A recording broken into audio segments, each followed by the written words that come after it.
Hello people in the house today. Today, after watching the prime time, first time in a long time watched OT, apart from watching Winnick Strike. That's the only thing I watch on OT, Winnick Strike, and don't watch anything else apart from that. I watched prime time today because of the debate.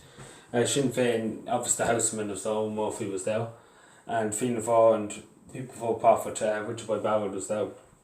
And I was watching it. The main topics that dominated was homelessness and the housing crisis, obviously. But the thing I didn't like, and I might as well say to you straight, they're bickering. They're bickering, and I don't like that. Like, honestly, they're not there to bicker, and they say, look what our government, when we won government, we done this, we done that.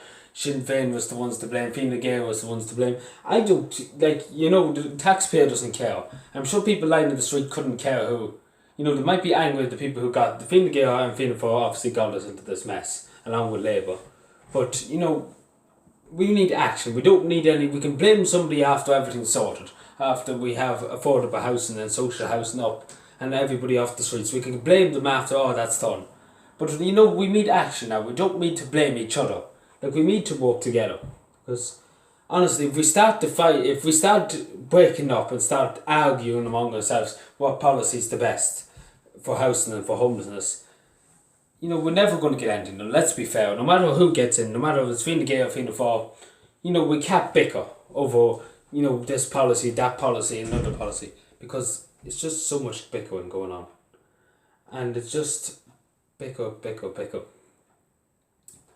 And, there's no end to it. There's no solution. Like, they're honestly just trying to prove mind games, in other words. Trying to say, Labour done this when we were in government with Fine Gael. We built so many of these houses. We stopped building the programme back. We built in Ireland. And them like, and there's so many people that think the same way as me. We want action. We don't care.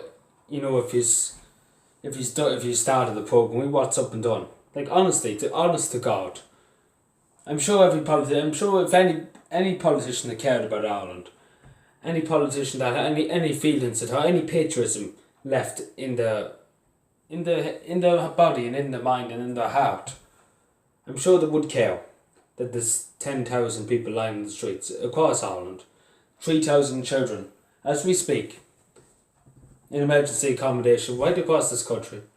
Some of them have to sleep in a hotel. Some of them, even worse, have to sleep in the streets in this cold weather. And we could blame Fine Gael, we could blame Fianna Fáil, but the thing is, and I might as well say it, I just want something to be done. Because I couldn't care for bickering, and because I think enough bickering has been done by the parties tonight to bicker about Fine Gael and Fianna Fáil's failed policies. Obviously, I'm not going to lie to you, they are failed, and they need to start changing them up. Because this is unbelievable suffering for a country that is one of the wealthiest countries in the world, that has big multi-million-dollar companies in Ireland. And we need something to be done. I'm sure everybody would agree with me. This is people like me, people who are young, don't dream of ever owning a house, and we'll never be able to own a house if we don't start pulling our socks up. And this is coming from somebody, I've never been in government. I'm in a tiny bit in local government, but I know the issues with housing. I can see it. I'm in the local council office, and I'm seeing that people are making it hard for the council too. In other words, because they're trying to buy land for the state to build social housing, to build this, and they keep having to keep being issues raised over and everything like that. And it's happened countless times. It happened down the road. The council bought land and people started objecting to them building 3 or 4 social housing, and they had to hold it up. That hold it up was huge. They had to hold it up for I think nearly 4 months, and then they got it sorted. They could have had them nearly finished at that time, because they had the builders, they had the money, but the people just objected. The people locally just objected, which fair enough. They have the right to object, but but what I mean, we really do need action, and they should have went and found out first before they bought the land. Was it okay with the local community to build 4 social housing, but they didn't do that. But yeah, I was worried. Like, I might as well say it, I'm worried about, when I seen this debate today, I'm worried. I might as well say it straight to you. I'm worried about the future of this country. I'm worried about the homelessness crisis. You know what? As the one person said, it's only going to get worse before it gets any better. And you know, I feel that statement, you know, sticks into my mind now. It sticks into my mind like it's engraved into my mind. That I think it will get worse before it gets way better. Because I think it will take a long time if we don't pull our socks up. And you know, be determined to sort something out. Because we do have the money. Ireland's one of the most wealthiest countries in the world. We have the money, but God knows where it is. That's the thing. And it's just, you know, honestly, I just want, it's nice to hear that they plan to build 10,000, they're doing this, they're going to build 80,000, this, that, and the other. You know, but we need something done. We really do need something done. Because, you know, enough families have suffered. Too many people are suffering on the street. Like, there's so many children suffering. And, you know, in the Constitution it says, to cherish all the children in the nation equally. We're not cherishing the children of the nation equally if we abandon half of 3,000 children on the streets of Ireland. You know, that's not cherishing any children equally. That's more or less abandoning them. And you know, I'm often thinking, what does the 1916 heroes of 1916 take? What did they take? Why did they fight for a country that lives in poverty at the moment? And the young people can't afford to make ends meet, can't afford to rent the house, can't afford to buy a house, can't afford to do anything but lie in the street. Because this country is so badly,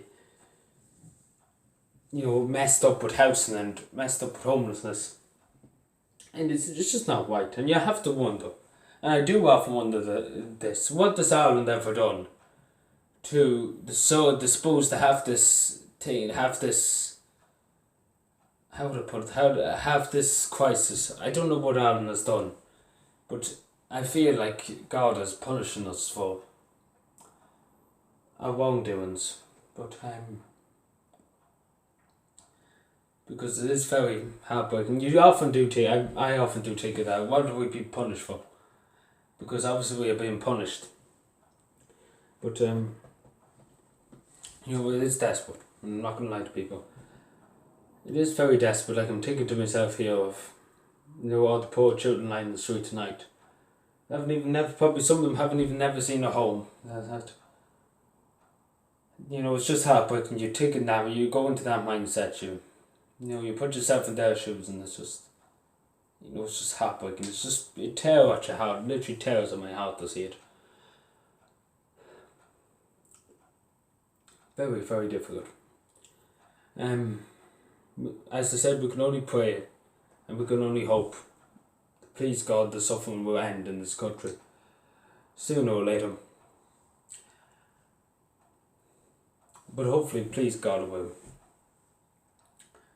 Because, you know, we suffer too much. We suffer way too much. This country suffered way too much throughout its history to have another, you know, mass tragedy, which has already happened. But, you know, it is heartbreaking. Like, it is heartbreaking. I'm getting very emotional here because it is. You know, I'm thinking of the poor people who are just lying on the streets and being abandoned. And you know, I often, like, I'm thinking about them now, I can see pictures and images in my head. Like, you can't imagine how badly they feel now at the moment in time. It's just hopeless, this country sometimes.